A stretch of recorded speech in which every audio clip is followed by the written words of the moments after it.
This is Michael Orrell of MobileBurn.com. Today I have with me the Samsung M7600 Beat DJ. This is a pre-production unit sent to us by Samsung just for evaluation. It's not firmware ready or anything like that, although the hardware is pretty much set. You can see the device has a rather unusual shape. It's a elongated bar, I guess, with round ends. Dual stereo speakers, because this is a music-centric device. You can see here and here. If you look closely, you can see where it says audio by Bang & Olufsen iCePower. iCePower is B&O's amplifier technology. The device has a nice capacitive touchscreen. It's 400 by 240 pixels in size. And overall pretty slick looking. There's even a 3.2 megapixel autofocus camera with a LED flash on the back. We'll take a look at some of the hardware features here. We'll start off, and we've got a real 3.5 millimeter headphone port, which is what you would expect on a high-end music device like this. Previously mentioned speaker. Little attachment point here for any kind of charms you might want to hang on the device. Volume controls. This is a multifunction lock music player sliding switch.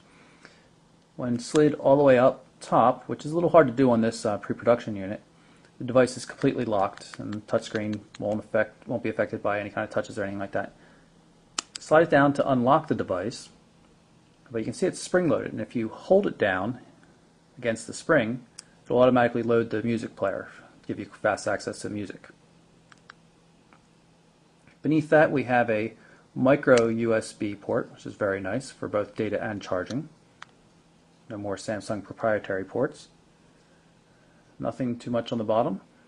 Dual stage shutter button, so you can press it down a little bit to get focus all the way to take a photo, and then of course an external micro SD card slot.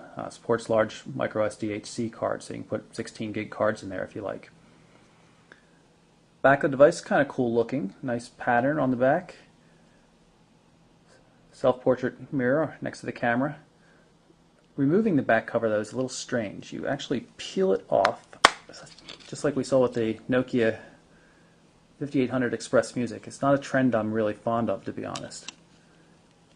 It just makes the whole device feel a little bit cheaper when you're pulling it off, and it's not the easiest thing to put back on.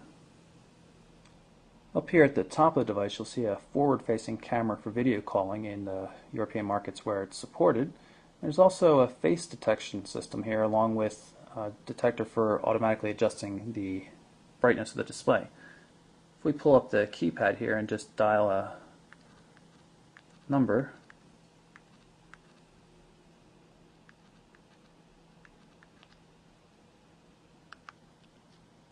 you can see whenever I place my finger in front of the sensors, the display turns off. Buttons for speakerphone, things like that. And it's easy to hang up the call as well. You'll notice that this device also has Samsung's TouchWiz interface.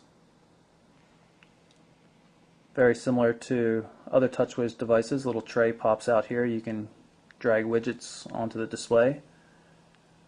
And just like most of the other ones, they also are too easily moved and hard to keep organized. And unlike the S8300, which recently came out, the Toco Ultra Edition, there's just one screen for the desktop. There's no scrolling it to get more space to arrange the widgets. You can see down here we have a system for downloading new widgets directly from the desktop too, which is pretty cool. We'll pull up the main menu, hitting the soft key down here. You can see very colorful, and that's largely due to the fact that it's a beautiful OLED display. I think I mentioned already, it's 400 by 240 pixels.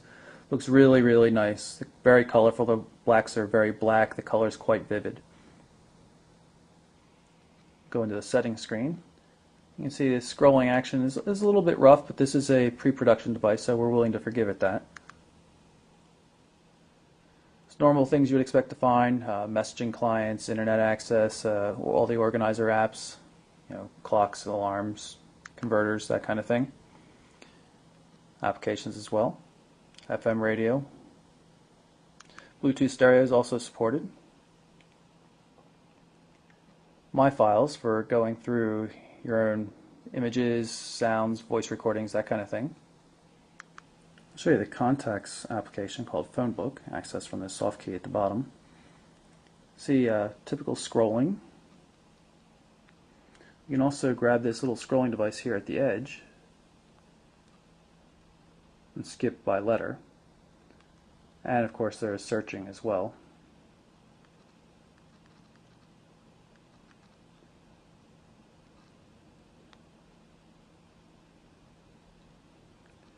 Pull up the contacts so you can see what it looks like.